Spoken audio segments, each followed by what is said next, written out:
Welcome to the Beginner Photography Podcast. This is part 2 of the biggest photography lessons of the year. Hey, I am your host, Raymond Hatfield, and I hope that you had a happy holiday. I know many of you may have unwrapped some new fun photo toys. Some of you maybe even unwrapped your first camera, and you're here because you are looking to learn photography. And if that is you, welcome. I actually highly encourage you, I'm very glad that you're here, but I highly encourage you to start this journey with last week's episode if you haven't heard it. That's episode 281, and that is part 1 of this 2-part series, the biggest lessons that I've learned this year. And that's because last week we recapped episodes where you heard from 4 photographers, and the focus was on 2 main themes, and that was getting started from a technical standpoint, but also learning to listen to your photographic voice. So again, if you haven't, go back, listen to that, and then once you're done, come join the friendliest place on the internet for new photographers to ask questions and share photos. That is the Beginner Photography Podcast community on Facebook. So if you're not a part of it already, you can just search Facebook for Beginner Photography Podcast. You'll see the group, click to join right there, or you can just click the link on our homepage at beginnerphotographypodcast.com. The link will also be in the show notes of this episode if you're not brand new to podcasts and you know how to check out the show notes. But then when you're done with that, then go ahead and come back here, because this week we are hearing from 4 more photographers. But this time we're focusing on 2 new themes. It's the next steps, right? So first up that we got here is the theme of building yourself, building who you want to be as a photographer. So here is part of my interview with Rachel Greiman from episode 251, who talks about finding what genre of photography makes her happiest, families, but then the unique twist that she puts on it to make it her own. Let's go back to the photojournalism side. So now you're in college, you're learning as much as you can about just how to document what's going around and telling a story, with your camera. Was the goal at that point to work for a newspaper, or was it to, document families? And I guess, how did you get to where you are today? Yeah. So I loved telling stories always. I've always loved that. I've always loved writing. I have always loved interviewing people and hearing kind of their background. That's really interesting to me. And I picked photojournalism because I felt like there were jobs there. Like I didn't want to be a fine art photography major because I was like, what do you do with that? I don't get that. But I was like, oh, I could work for a newspaper, or I could do this. And I volunteered at a lot of nonprofits throughout college, and I always photographed and told the stories of the people that we served or the people that I worked with. And then that became my career path for a long time. I worked in nonprofits after college, and I was always the writer and photographer at the various nonprofits. And that is really where my photojournalism degree got put to the best use, I think. And then, so I worked at probably 4 different nonprofits doing writing and photography. And then in 2014, I had people from my church actually start asking me to take pictures of their families.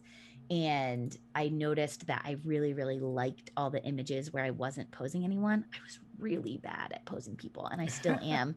I'm really bad at it, and I'm woman enough to admit it. And my best images and the ones that the families liked the most were the ones where I wasn't asking the 2-year-old to listen to me, and I was just photographing the moments in front of me. And then I found Kirsten Lewis, who I call the godmother of documentary family photography. She basically invented the genre. And I saw a class on Creative Live that she taught, where she did like a 72-hour session with the family. Oh my gosh. And I was like, this is what I want to do. This is it. I done, signed. This is all I want to do for the rest of my life.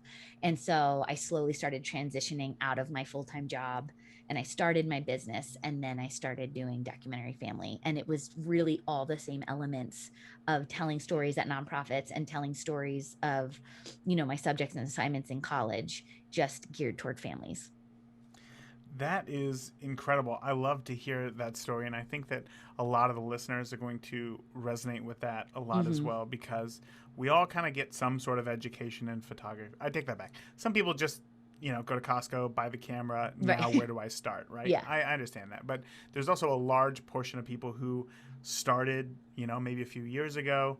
They were interested in photography. It kind of Hmm. gets to this point, and now they're like, I could leave my job. Like maybe I could do Hmm. something with this. Yeah. And that's what you did, and you've obviously had success now, Hmm. which is wonderful to hear. So again, I know that listeners are gonna really appreciate your take on that. So w- now that let's talk about when you did decide to do that, right? So you jumped all in. You already had the education in photojournalism. Hmm. So you kind of got, I hate to say a head start there, but Right. when we think back to our earliest images, it's typically just like, oh, these are garbage, right? Hmm. But when you already have a little bit of that education there, maybe it's not so far. So I would love to know if you had to think back to maybe that first family session that you did, right? Hmm. What's something that sticks out to you as oh my gosh, I would never do that today. Well, I mean, like the whole thing was posed. So I would never do Oh, that now. yeah, okay, I see. So hold on. Well, then why did you take that approach? What if you went through photojournalism, you Hmm. knew like let's capture the story here, Yeah. let's not interfere. Why did you decide I'm going to switch things up and just go a route I know nothing about and pose these people? Yeah. Well, when people from my church asked me to take photos of them, they just knew that I was a photographer for a nonprofit. Like they just knew that was my job. And Mhm. I told them I've never shot a family before in my life. Like I've only ever done photojournalism. I did not know that documentary family photography existed then, probably for Ah, the first year of my business. So I literally probably went on Pinterest and looked at, I'm sure that I did that. right. Went on Pinterest and looked at images of like what family photographers do because I had no idea. And I told them like up front, they probably paid me $50 if they even paid me at all for that session. And I was like, just emulating everything that I saw. Nothing was or nothing felt original. But even in that session, I remember the images I shared were ones that were not posed. Hmm. And because they were the only ones that I really liked. Um, and so I even from the first sessions, I could feel a draw toward that. I just didn't know it was a thing. I didn't know that. I just assumed everybody wanted to go to a park or a field and have images of themselves and their kids on their best day in their best clothes. Right. And now I would never do that. I would never do any of it. But Right. it was valuable to, it wasn't, I think that style of photography is valuable. I am just not the person to do it because I'm not good at it. Of course, of course. And I think the listeners understand that. We've talked Mm-hmm. about this many times. I fully understand that. I interview pet photographers. I'm not going to photograph pets. That's not Right. my thing, I am But so like, I can't even take pictures of my own dog. yeah. So, yeah, I mean, I absolutely get that. So, where you're at today, I would love to hear in your own words what elements go in to one of your photographs. Like, what does it take for you to like put your name on this and say this one's a keeper? That's a great question. I mean, when I spend 12 hours with a family, which is I haven't done in over a year because of COVID, Hmm. but when I have in the past, over the past few years, I'm getting hundreds of images throughout the day. I mean, I'll fill up 232 gig cards, Hmm. and I don't even know if that's accurate. I haven't done it in so long.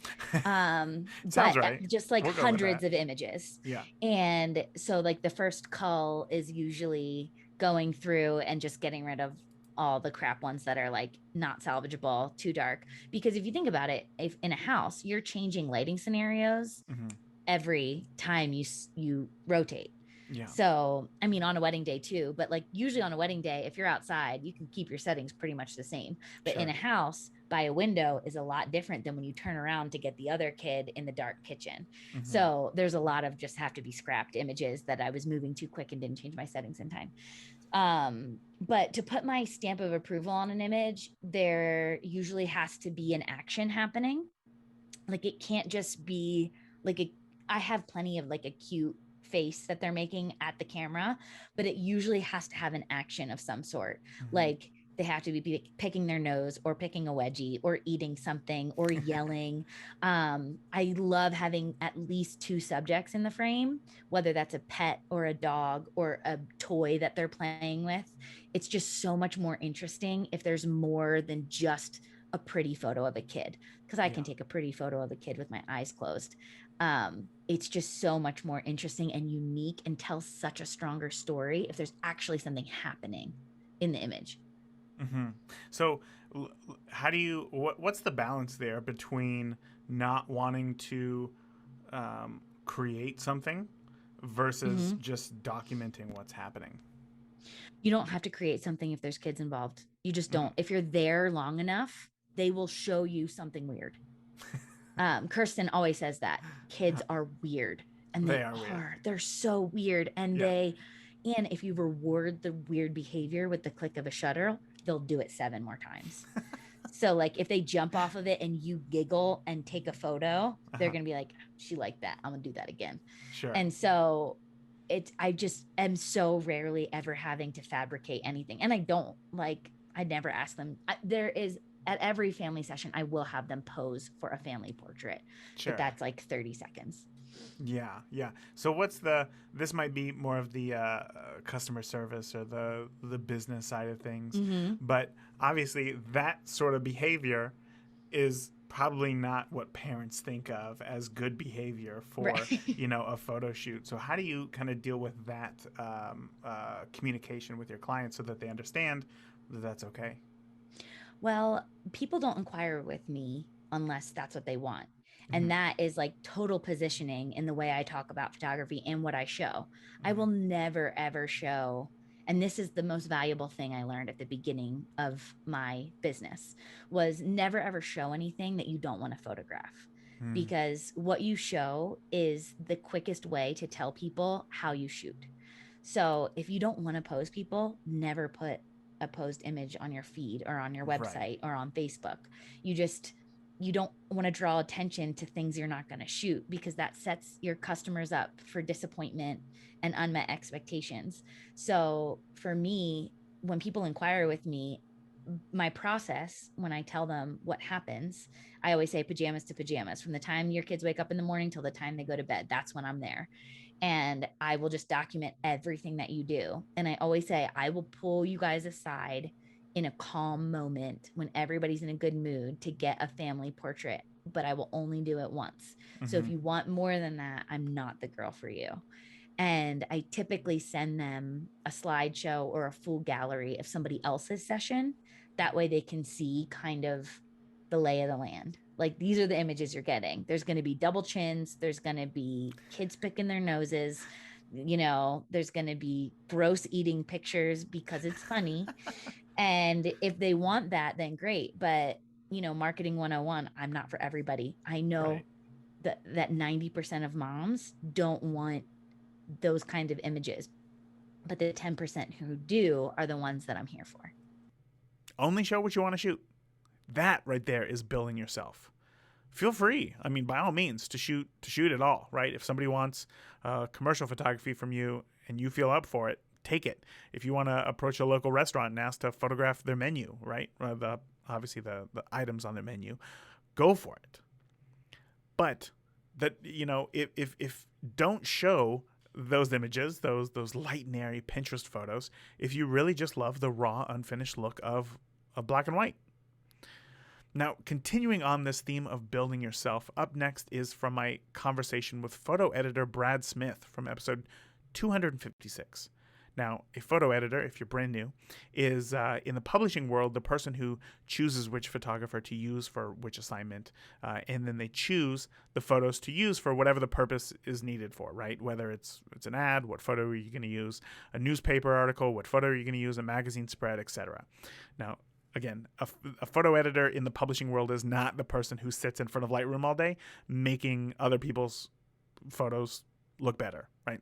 So this is a snippet, or I guess in this snippet, Brad talks about how to become the right photographer for the job. Okay, so I have a question that I'm still trying to formulate, I guess, in my head, and that is, at some point, a photographer has to enter into your ecosystem. You have to know of who they are, and this is typically done, I'm guessing, through a portfolio. They send you a portfolio, you see a portfolio, and then from that, you put them into a bucket of where they're going to be best. Does that sound right? Yeah, I think that the number of opportunities and options that they can enter my universe has grown exponentially over the years, Mm-hmm. right? It used to be whatever way. It doesn't matter what it used to be because it doesn't exist anymore. You know, it doesn't matter. Yeah. Now this is the way we do it, and the way we do it is I could find you on Instagram. I could find you by word of mouth. I could find you because you won some award. I could find you because my wife mentioned your name one day. I mean, it could be like from anywhere. I don't care where they come from. I just want to know that this is where they are. Now I found out that part. My next thing is, where do you live? That's the first question I ask is, where do you live? And once I get that, then I like dive into the work and see what kind of work you do. Is it interesting to me? Is it work I want to look? And I would always, no matter where they live, I'm going to dive into looking at their work. But Mm-hmm. if they tell me they're in Belarus, I'm less likely to use them than if they tell me they're in Florida. So those things are important. It's not like it's inconsequential where they work. I mean, where they live and work. But then I dive into what type of photography do you offer? Are you better at the action part of it, or are you better at the feature part of it? Are you really good at portraits, but not so good at action? And we kind of break it down that way. And then I kind of set I guess, my mental Rolodex up where I realize I've got people here, here, and here. I keep a series of Post-its on a map in my office. And it kind of like, this is where I've got people here. And I realize, you know, when I inherited the staff at the WWE and I looked at where the photographers lived, we had we have two staffers and there were about 7 freelancers that they used on a regular basis. Those 7 freelancers lived in 3 states, Oh wow. all 7.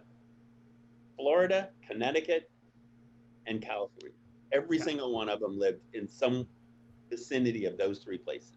There was nobody in between. And that was because it never occurred to them not to put them on a plane. So it didn't really matter where they lived, right? Yeah. When we changed the philosophy of, I want more regional representation, then we had to really start considering, I have nobody in the Midwest. Who am I going to use in the Midwest? I have nobody in Mexico, and we go there. I have nobody in London, and we go there all the time. Now we're in London all the time. I have a guy shooting for me in London that shoots constantly for me, COVID aside. He shoots constantly for me because there's no way in the world I'm going to put somebody in a plane constantly and send them over to London. That just doesn't make business sense, you know? Yeah. So Sure. once I get a hold of where they are, if I like their work, if I'm drawn to their work, if I feel compelled to somehow some attraction to their work, we're off and running, right? Now it's just a matter of we have a phone conversation. Do I like you? Do I want to work with you? Am I getting along with you? If you don't fall into those categories, like any other relationship, it kind of dies pretty quickly, you know? Because at the end of the day, people want to work with people they want to work with, you know? I could see how obviously all that linking together is going to make your life a whole lot easier when looking for a photographer.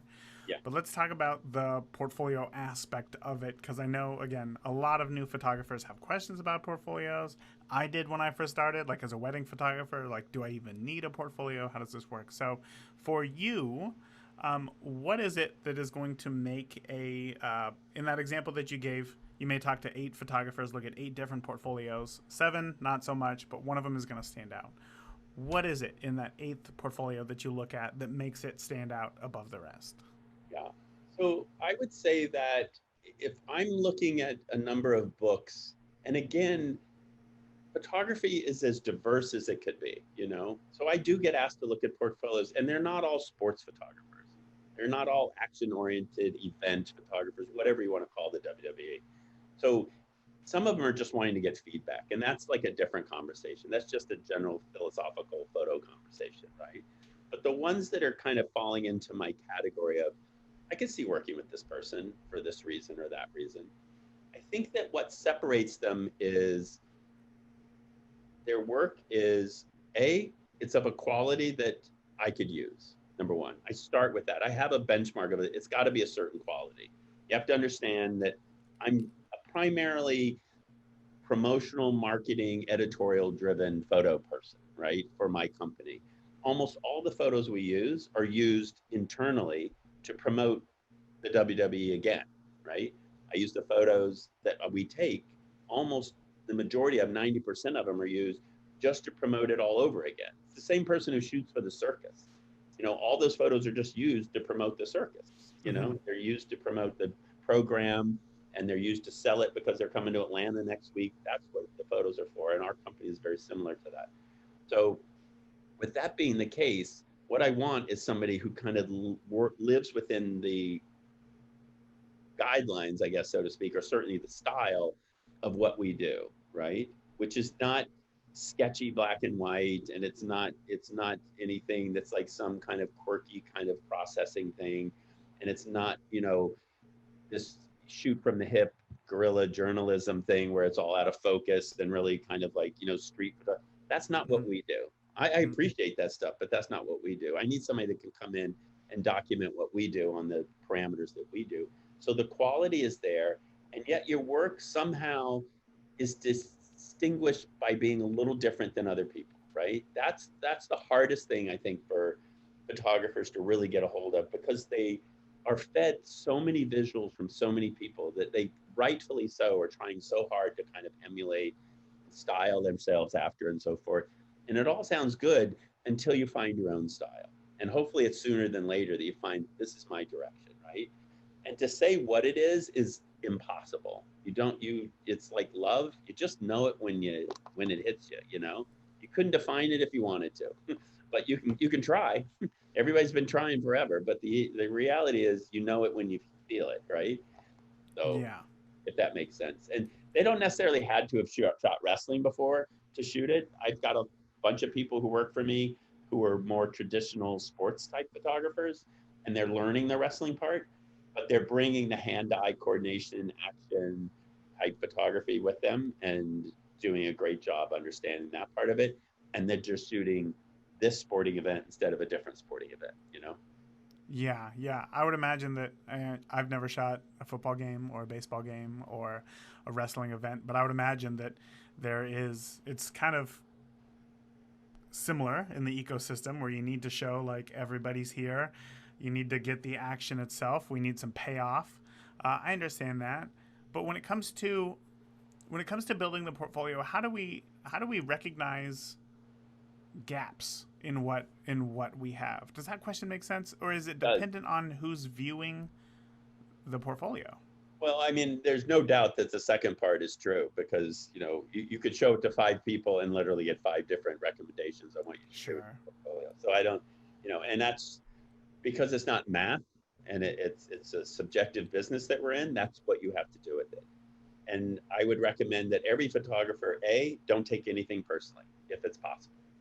B, after they've insulted you or told you this isn't any good or that's any good, just take a breath and go sit by yourself somewhere and think, what can I honestly use from this conversation, right? What will help me? If 4 people told you some photo doesn't work, then it doesn't work. If one person out of 20 told you some photo doesn't work, 19 liked it or didn't say anything, so I wouldn't worry about it. I think you have to kind of take that into account as to how many people are kind of viewing it. Number 2, I don't think you can have enough people look at your work. Photo people specifically, professionals, that's professors, an editor at a local newspaper, if you're in college or whatever. Get away from your school for a minute and go have somebody else look at it. There's tons of online portfolio reviews, and some of them cost money, some of them are free. I guess you have to just find. Plus, there's a network. Ask somebody to look at your work. What's the worst they could do? Not answer your email? That's the worst thing that happens. You're not going to jail for it. Just ask them. They can say, your portfolio is your website at this point. I don't see many portfolios anymore that isn't basically going over somebody's website. I mean, that's what you have to kind of remember, is the majority of things, especially now, is your basic website. Now, as you get in different levels of photography, that changes. My wife does fine art photography. She has an actual portfolio, right? And they're like big prints, and it's a different process. The whole thing is different. I'm like, show me your 10 best photos. I'm going to decide if I like you or not. Then I'm going to have somebody else come in. I'm like, boom, boom, boom. And my wife's more like, sit there and look at stuff for a while, and they talk about things and philosophy and styles and what were you going for? Because there's a lot of it's interpretive, et cetera, et cetera. And all that's great. It's just different than what I'm doing, right? I think that the two mistakes that photographers make in the beginning, and let's be really clear, they make a lot of really great decisions, not all mistakes by any means. Make a lot of really good, smart decisions, but the two big mistakes they make, number one, they make a mistake if they think it's only about their photography. Ah, They think it's just their pictures. I'm a really good photographer, I have all this great work, and I'm going to get work. Completely wrong. Now, you might get hired once like that, but if you're not somebody they want to work with, and I'm not going to fill in the obvious blanks of what that means because it's different for everybody. But if you can't represent me, which is what you're doing when you go somewhere to shoot for me in the way that I want you to, I'm not hiring you, right? If you can't figure out how to do things and get along with people, if you're rude to somebody or you use their bathroom without asking or whatever it is, seriously, these things happen. yeah. And so it's foolish to think that it's only your photography that gets you work, number one. Number two, I think you have to understand that not every client wants to look at the same work. And I don't know who you're showing it to, so I can't really answer those things, but Of course. Vanity Fair does not want to see the same thing that Newsweek wants to see. And Newsweek does not want to see the same exact thing that the Associated Press wants to see. So you have to figure out who you're showing it to. And there may be a few people that fall into that category, but you should customize it to some degree for who your audience is on the other end, right? Mm-hmm. And that's you're allowed to do on your website. I also think that you are primarily, and this is a cliche, but I think you have to kind of consider the boundaries of it. You're somewhat as good as your weakest link, you know? And if Yeah, you and I show think that me I'm sorry. 20 Go ahead. photos, pardon me. If you show 20 photos and like 3 of them are like, what the hell's this doing in there? Now I start to question, right? I mean, if you picture it like a date, and the date went pretty good, and and she did this or he did that or whatever, and it seemed nice, and they were smart and they were funny and they showed up on time and we're getting along. And then out of nowhere, at the end of the night, the valet parking guy comes and he brings you the wrong car, and you start cursing at what an idiot is. You're like, hey, what's going on here? First, oh, I'm sorry, that's not my car. Oh, that's so funny. Like, there's 2 different ways to handle things, right? And you Yes. realize red flag, and run away. And that's the same thing with your photo portfolio or your website. If there's like a button, I'm thinking, wait, which person am I getting here? The person that chose these images or the person that thinks this is a good picture? This is not a good picture. And I get that sometimes, your portfolio kind of morphs and stuff, but you want it to be strong. I can't overemphasize, there's no point in a higher number of images if they're not all great in your Yeah. portfolio. You just want to show this, and nobody thinks this is all you do and you won't make mistakes. They're not stupid, but they only want to see the best stuff. This is what I potentially could do for you. That's what your portfolio is saying to somebody. If you hire me, I could do this kind of work. As you can tell, image selection is very important when showing off your work. So take the time to put it together. Take the time to get feedback on those images and take the time to consider who will be looking at your portfolio, and you'll be in great shape. Shifting gears here, so far from this week's interview and last, we've tackled the themes of getting started, finding your voice in photography, building yourself into the photographer that you want to be, and now the next level, finding what is next for you. So first, we're talking with Anna Harvingston from episode 255. Anna was actually on the Hulu photography competition show Exposed. Now, if you haven't seen the show, the premise is that you can take a great photo no matter what gear you're using, even if it's just a cell phone. So every photo from the contestants was taken on a cell phone, which I think is so cool because cell phone tech is obviously just keeps getting better and better and better. But here, Anna talks about using her knowledge as a traditional photographer and applying it to this new technology. What I'm interested to know, like, because oftentimes, especially with new photographers, you spend the money on this, this nice camera, you get it.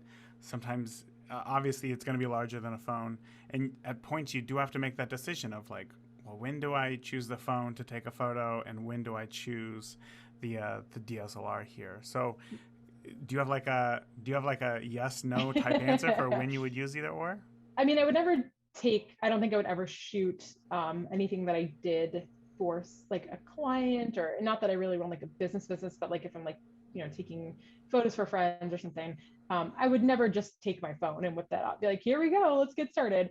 But I do like to incorporate shooting on my phone into those sessions. There's a lot of fun things that you can do. You can take short video clips that you can turn into GIFs or GIFs. I don't know how to say that. So we're just either one. Everybody's very split on that. So yeah, like I don't really know how to say it. So we're just, what I'm talking about.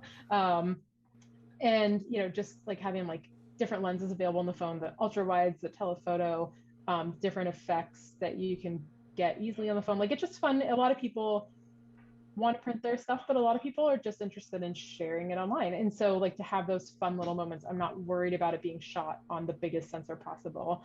I'm just worried that we captured the emotion and the fun. And so anything outside of that, it's going to weigh depending, what are we doing that day? Where are we going?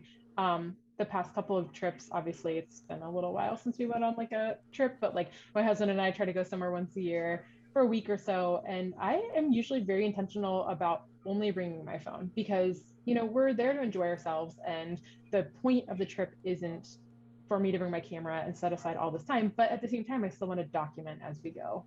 We went to Boston a couple of years ago and it was a busy weekend. We were there for a wedding. That was actually probably the first time I said, like, I'm not bringing my camera.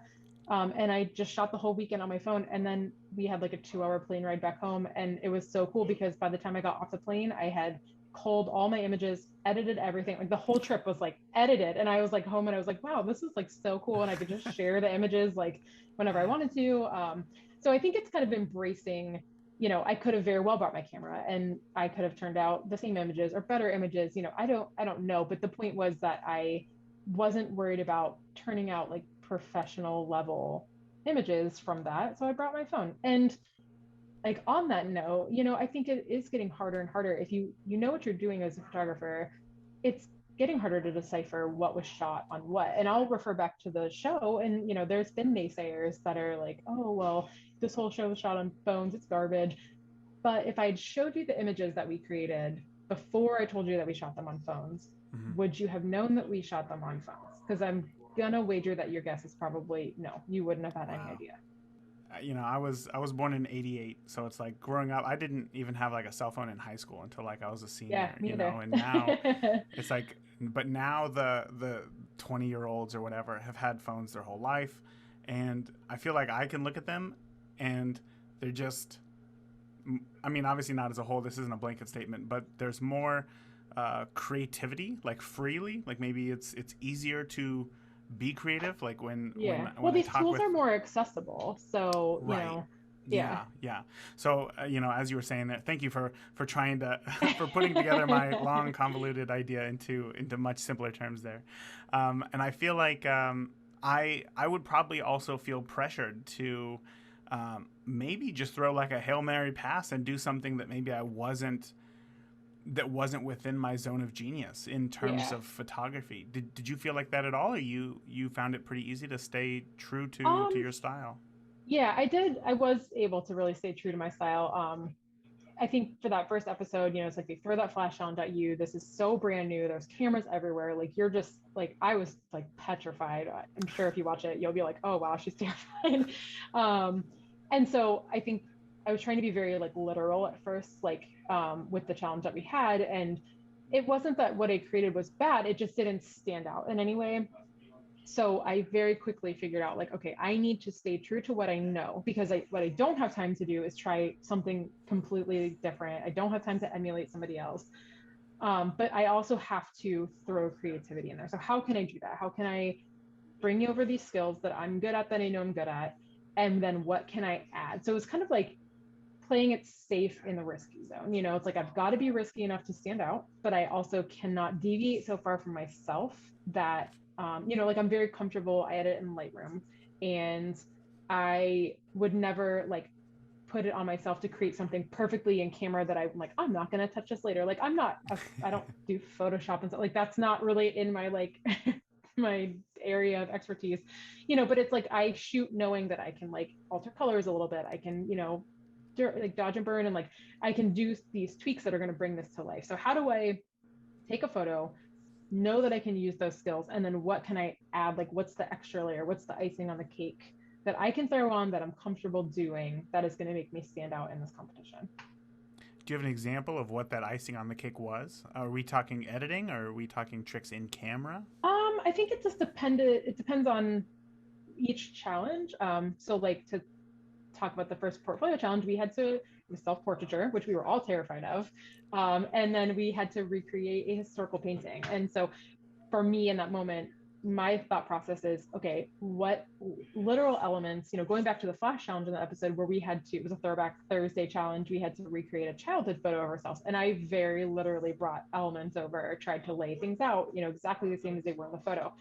For that later one, I did want to bring over elements from that photo specifically, hey, this color, this hairstyle, this same composition and pose. Those are things that I wanted to bring over. And then the twist that I wanted to add was a play on the name of the painting, which the name of the painting is A Portrait of a Young Woman. And so what I did was, and especially since this was like a cell phone related show, was I borrowed a phone from another contestant and took a selfie of myself. So I'm like in the same pose with the same lighting. So I lined all these elements up and then added that as a twist to that, like, hey, here's a modern version of that. And it took me, like, I had to think on it for a couple minutes to think, like, what can I do to make this different? What can I do? And I think there's various elements. I could have made it humorous. I could have done a couple things, but in the end, that I was like, I feel like this is enough to make this stand out, but not so risky that they're going to be like, hey, you didn't quite hit the mark here. There was enough literal elements that I brought over to stay safe. So that was a fantastic example. That is so great. I try to put myself in that situation, like trying to think, and I would 100% be the person to try to go so overboard that I would just fall flat on my face. So I'm glad that worked out for you. Yeah. Do you think that your photography is going to change or evolve going forward now that the show's over? Yeah, I think in ways it will. I think knowing that I can always go back to those skills that I've acquired, as my photography changed through the years, as my kids grew up, got older, I very much took on a much more documentary approach. We have our times we go out and take portraits and things like that, but overall, I would say if I had to pick like two genres that I really do a lot, it's documentary and it's landscapes and nature. And it's those because documentary is based around my family. If we go to the park, I'm not asking my kids to look and smile at the camera. I'm just going to find a fun, creative way to document that experience that brings it to life for the viewer that they can connect with, a fun angle or a burst of light, something that really draws them in to what is like an ordinary moment. And then landscapes and nature because I have 5 kids and sometimes I need to just get out and have some time for me. And so that's very much what that is.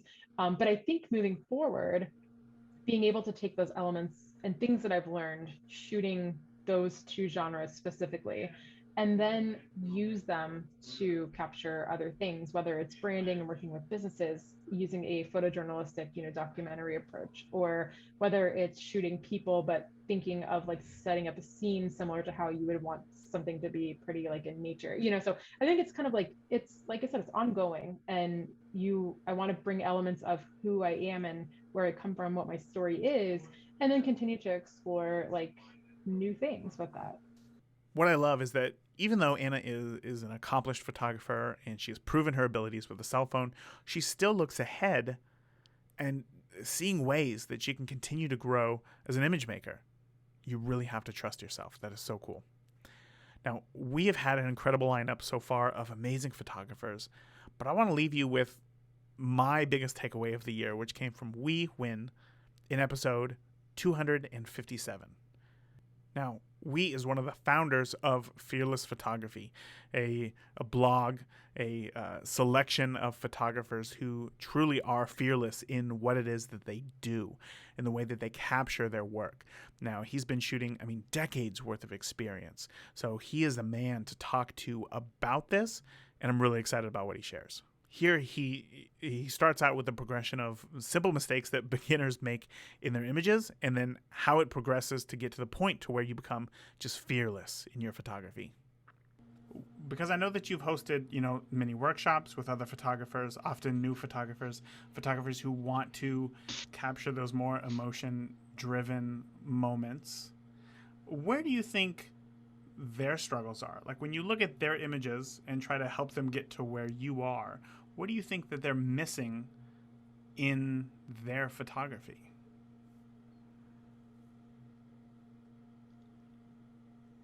In general, I I think many photographers who photograph weddings are still very much you know with the mindset that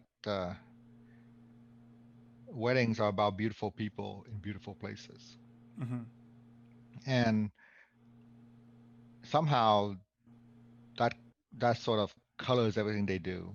So they just need to put that aside. So they need to, I guess.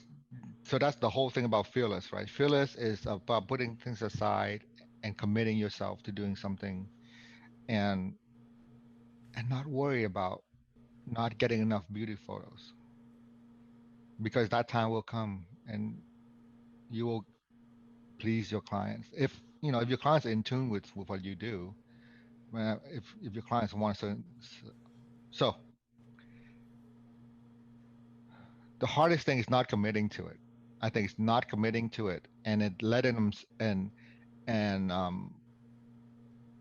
let sort of holding themselves back.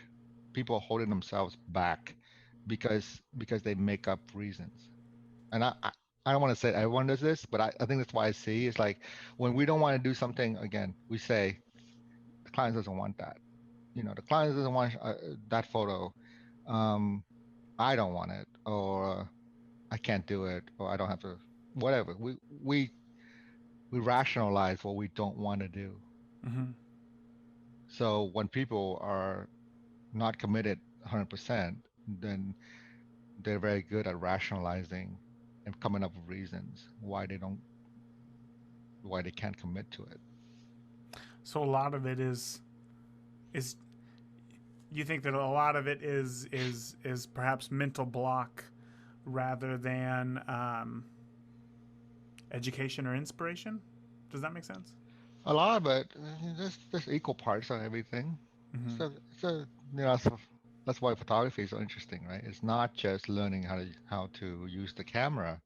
I'm just now we are talking about sort of more advanced, right? Yeah. Yeah. So at first, at first, and I want to use another analogy on you, right? So I have a lot of these. Um, when you play tennis, when you learn how to play tennis, at first, all you're learning is just to hit the ball across the net Mm-hmm. without going out of bounds, right? You just want to run to the ball and hit a forehand or a backhand, put the ball back in play. That's all you're doing. So in the beginning, you want to get good at that. So meaning that in photography, in the beginning, you just want to make good photos. You just want to make good photos of things you want to shoot. You want to make clear, sharp, good light photos that shows what you want to show. And then once you get good at it, you begin to play competitively, and now you begin to spin the ball. You're beginning to place the ball. You're beginning to understand your opponent's weaknesses and strengths, and you're beginning to play the game. So now you start to think more about what you want to do with all your skills that you have. So at the beginning, you're just making good pictures, right? So for this, if I have a crew of photographers, right? If I have crew photographers and we cover the wedding, and I have one photographer dedicated to photographing the ceremony, and I keep that photographer focused, and their job is to photograph the ceremony with me, and they don't have to worry about beauty photos. They don't have to worry about the dancing photos. They don't have to worry about details. Their job is to focus on this thing. I think that if you have that mindset, if that photographer probably do a pretty good job, Yeah. because they don't have to worry about all these things, right? They don't have to. They fearless. They're like, hey, that's not my problem. My job right now, we told me, is to photograph this ceremony, right? And they don't have any fears about anything else happening in the wedding. So if we all have that mindset, if we can I don't know, go to a wedding and focus on what we're doing at one time and not worried or not be concerned about what we're doing other times. I'm not saying be oblivious, but I'm saying focus on what we're doing here. Hmm. Yeah. Oh, that's interesting. This this is a fun conversation. I'll tell you Oh, what. it's Like, good. I'm glad. very rarely, I guess I hate to say very rarely am I challenged because that sounds ridiculous, but I guess very rarely is my take on wedding photography put into, like, now I'm questioning a lot of the decisions that I make at weddings because I know that there's, unfortunately, like, I'll admit that there have been weddings where I've just had to phone it in, where it just seemed like nothing was working, and I just again, I could come up with a million excuses, but talking with you, I love this. Like, no, that's my fault. This is 100% my fault, and that I need to do better. And just like your website, just with seeing all of the other photographers there inspires me to take better photos. This conversation has inspired me to take more ownership over the bad photos that I take. So I appreciate that. Have you ever had a Have you ever had a situation where you've been too fearless in a photo that you took, where it just totally fell flat on its face? You tried something big and it did not work. I think we do. Yes, I mean, definitely things don't work all the time, right? And that's the thing about making mistakes. We can't guarantee our successes. Sometimes, you just you know, right? Things don't. You have to try it, right? So yeah. So I say there's the many shots that didn't come out as well as I wanted to. Many many times when I misread situations, maybe I've been too close or something, or maybe I didn't understand something, or maybe I didn't have the trust that I needed with everyone. So sometimes I'm not as effective as I wanted to be. Yeah. So what do we do, when something like that happens? We have to be, what do you do? Again, athletes, what do they do when they don't succeed? They make a bad play or something. Try I again. think they learn to put it aside, right? Hmm. They've learned to to make a blunder or something. They're like, even the toughest, like the kicker who missed that kick, right? And then the game goes overtime and he's got to make that kick again, right? So it's like, how much that weighing on him, right? So hopefully professional athletes are trained to treat everything as a new beginning or whatever. They put it, put it aside, right? So yeah. So but yeah, have to try, and you have to try, and if it doesn't work, maybe there's a time you can evaluate later. Like maybe after the wedding, you start thinking back about, okay, you know what? When I think back, maybe this is a good time to learn, good time to assess how I'm doing things. Okay, okay, um, yeah, maybe I can reassess. But you got to go into a wedding, and you have to know that at least five things are going to go wrong. And At when they go least. wrong, yeah, you just check out the list. You're like, hey, that's number one. That's number two. That's number three. So you're not surprised. You're not like, oh my God, oh no, I thought I have a perfect wedding today. You don't. You never do. So you're like, hey, so five people is going to yell at you, right? Five people are going to five people are going to say, get out of here. I don't want you here. Okay, fine, fine. You, you know. But if you get 10, then maybe that's the problem. Maybe you should Yeah. you should wear better deodorant. Okay, but you gotta know that a certain number of things gonna happen. Certain number of mistakes gonna be made. Certain number of successes gonna be made. Certain number of mistakes gonna be made. You're gonna win a lot. You're gonna lose a lot. In the end, your clients will always be happy because you can always deliver, right? Because our clients are pretty easy to please. Our clients are, um, you know, even on our lowest day, I want to say, even on our toughest day, things are going wrong. We can still make pictures that are pretty good, that are good professional wedding photography that our clients will be happy with. Um, so hopefully we're, we're not gonna ever dip below that. We're always gonna have like you and all your interviews. Even on your worst days, you're gonna have pretty decent interviews. You'll be okay.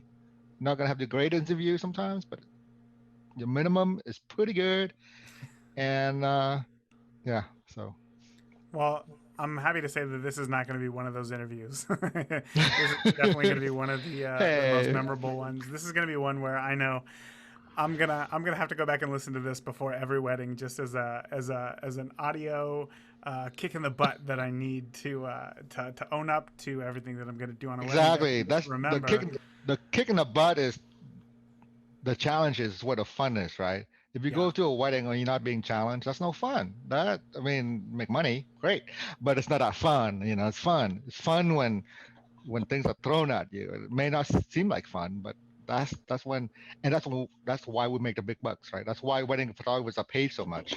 It's when these things are thrown at us and we can handle them and we can overcome them. Let's say that Uncle Bob can't, right? But we can of because we have course. tools, we have flashes, we have assistants, we have skills, we have experience that we can draw on to overcome situations. And that's why we're the pros, and that's why we get paid a lot. Is for our ability to deal with these things when they happen. Hopefully, it don't happen a lot, but when it comes, we're the pros, and that makes each day, each wedding very tiring, but also very satisfying, very fun. Not a boring job at all, right? You have to know that you will never have a perfect session. You'll have some that go really good, but you will never have a perfect session. You will never have a perfect photo. But keep doing your best, of course, to achieve it, because you know you got to know that things will go wrong. You have to know that things will go wrong. So when they do, just check them off the list, like you said, and then reset, and then keep going. I know I can. I'm gonna share a story with you. One of my first actually paid sessions was a family session for it was a coworker of my wife. It was mom, dad, and then I believe she was 4-year-old daughter. And they just wanted, it was a holiday time. They wanted just a nice holiday photo that they could share with family and friends and whatnot. And while I was very comfortable with camera settings, I was brand new to working with clients. So I asked them what they wanted. They said that they wanted some outdoor photos, looking nice, holiday photos. So I was like, okay, great. So they show up again for an outdoor session. It's 15 degrees outside. It's frigid, super cold. So of course they're bundled up like crazy, and the daughter has the most active runny nose I've ever seen in my life, which of course, the cold weather just it just made it worse. And the images after the fact, from a technical standpoint, I'd say were very good, if I do say so myself, but they were not the photos that you would send to family and friends for the holidays, with everyone with cold faces, super red, puffy jackets to stay warm. But I thought surely they can, they would see how well exposed the photos were, right? No, no, they rightfully hated the photos. And when I got that email back, I mean, I was gutted. I felt terrible. Now, it would have been so easy for me to just give up at that point. So easy. But I knew personally that, they didn't hate the photos, I guess, from a technical standpoint. That's not what they said that they hated. They hated how they looked. They hated how they were portrayed. And if I'm being honest, that was my fault. Because I came at it with the mindset of, well, as long as everything's properly exposed and, there's some good light, we'll be good. That's all that matters. And that's my fault, because people aren't naturally very comfortable in front of the camera, and that's my job as a photographer to help them feel comfortable and look natural in front of the camera. But what's great about that is that that's also something that I can fix going forward, with knowing things like just some basic posing. And also the reason why I now bring hand warmers to every session, just to make people more comfortable in front of the camera. That's it. Do, learn, grow, repeat. Do, learn, grow, repeat. That's it for the year. Oh my gosh. Until next year. Stay warm, stay safe, keep shooting. Thank you for listening to the Beginner Photography Podcast. If you enjoy the show, consider leaving a review in iTunes. Keep shooting, and we'll see you next week.